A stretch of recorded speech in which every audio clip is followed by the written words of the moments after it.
this segment by Lisa Kijawa, who is associate. Why don't you give me your title? Because I know it has changed fairly recently. I'm the Associate Provost for Enrollment and Outreach. Okay. And that's at my employer, Lawrence Technological University. So it's a shameless plug time for pretty much this whole segment here. But we just announced something last week that we're pretty excited about, and that is that we are planning on bringing students back to campus for fall semester, which starts August 24th. Lisa, why don't you give us some of the details on it? Yeah, so, it's been really interesting, Matt, because both on the side of current students and on the side of new students, they were clamoring for engagement. They wanted to talk to us. So we've been, since the shutdown happened, extremely busy, which for us, we're happy about that.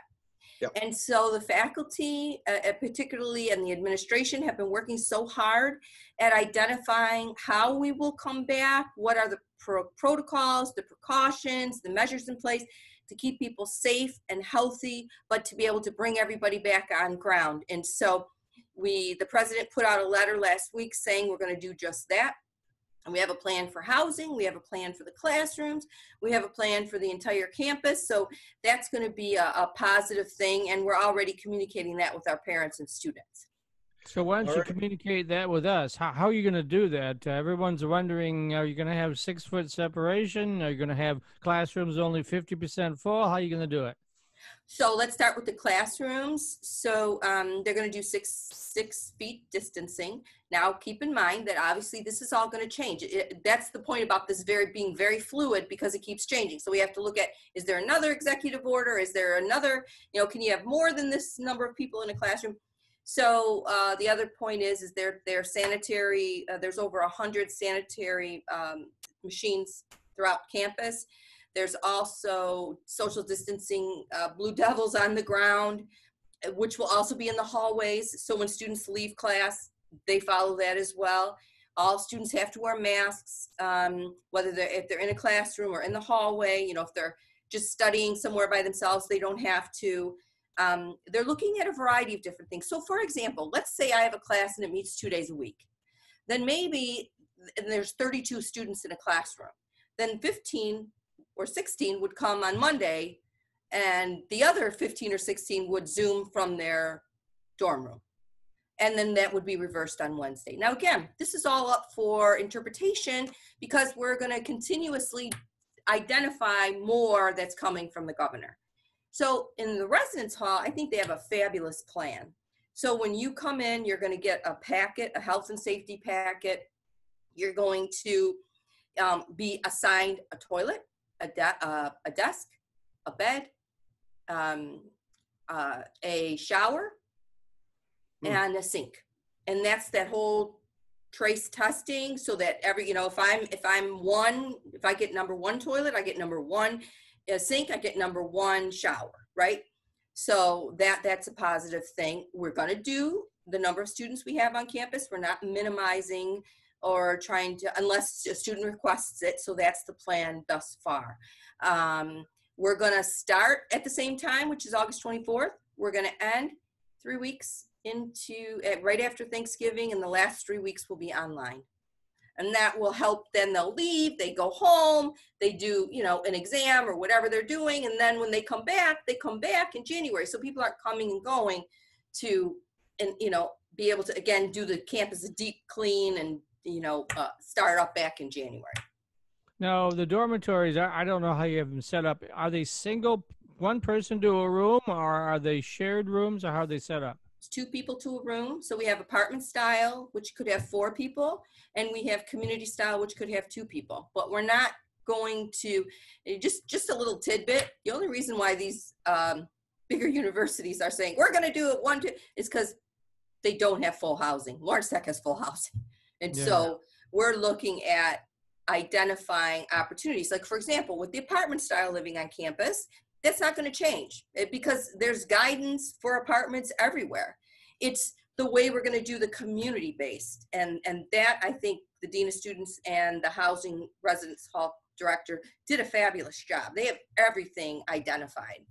So So what you're saying then is that every student in a communal dorm setting where you have communal restroom facilities and communal shower facilities, they will be assigned to a specific place within those facilities, and then there will be a limited number of people using them, and you will know who they are.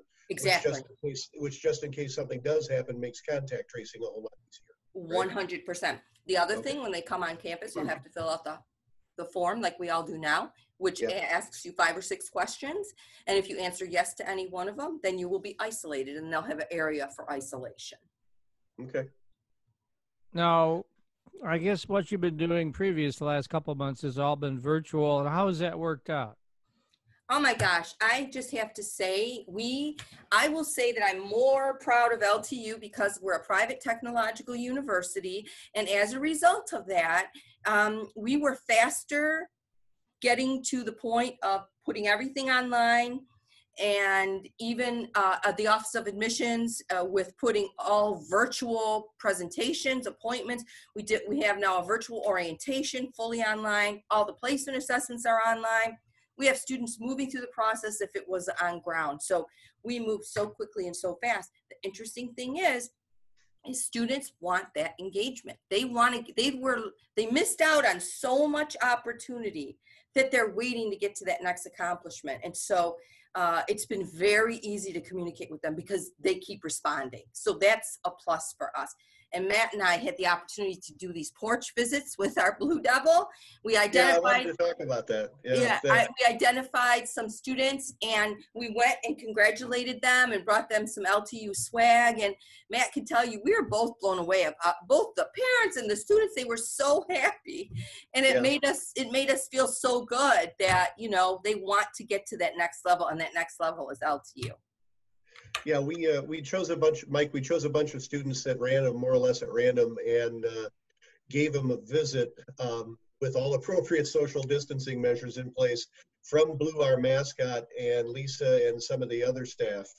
And it was a very heartwarming experience because they're so excited about going to college and going to LTU. And you can tell they just are really fired up about it, and it was a lot of fun. It was very cool, and that's the kind of thing that you get at a smaller school. Lisa, the one thing I wanted to stress to people also is that Lawrence Tech is known for small class sizes and a low student faculty ratio of, I think it's 11-to-1 right now. So I mean, we don't have lectures with 400 people in them. So we don't have the problem that a lot of the big, state schools might have. We have a lot of classes that are like 10 to 15 people, right? So it is a heck of a lot easier to stay 6 feet apart talking a class of 15 people. So. Yeah. And then but I imagine you have labs. Are the labs going to be kind of like the way you describe, or you're going to alternate?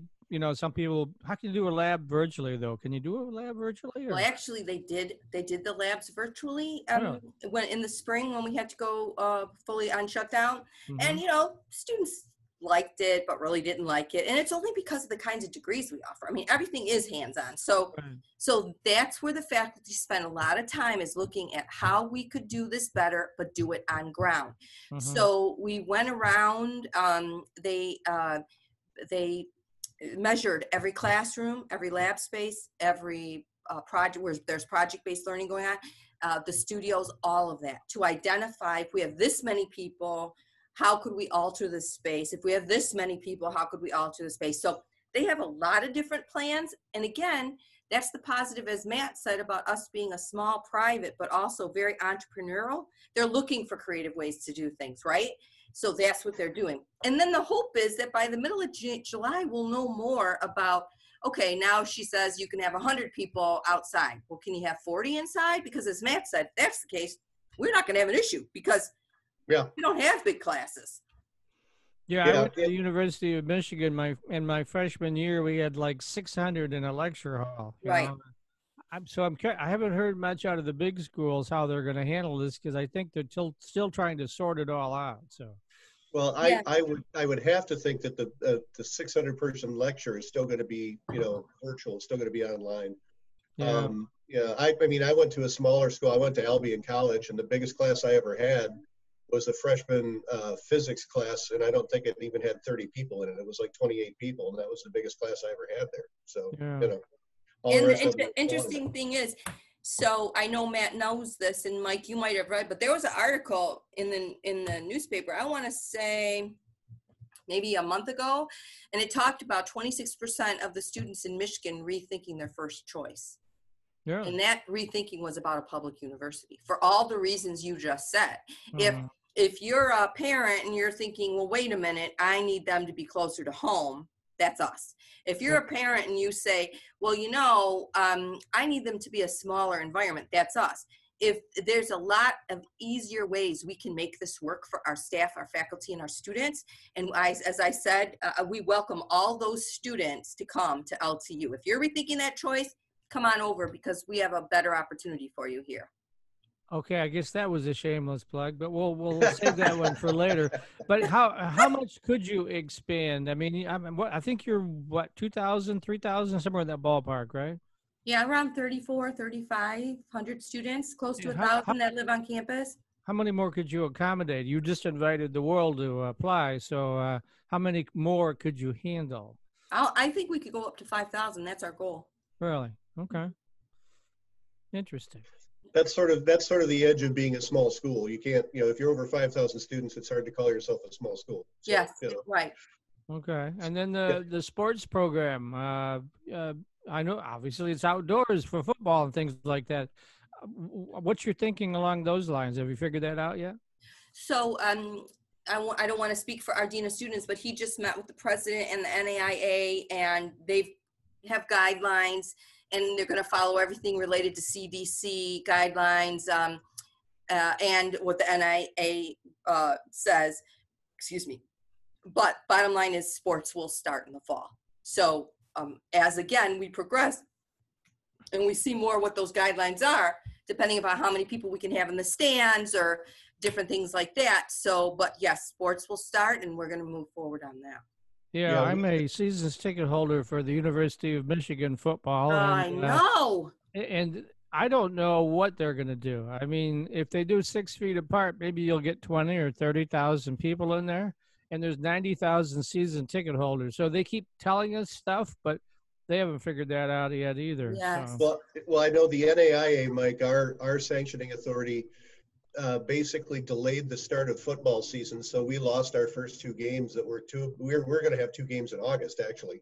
Right. And those games have been canceled. Huh. So we're going to apparently play an 8-game season instead of a 10-game season.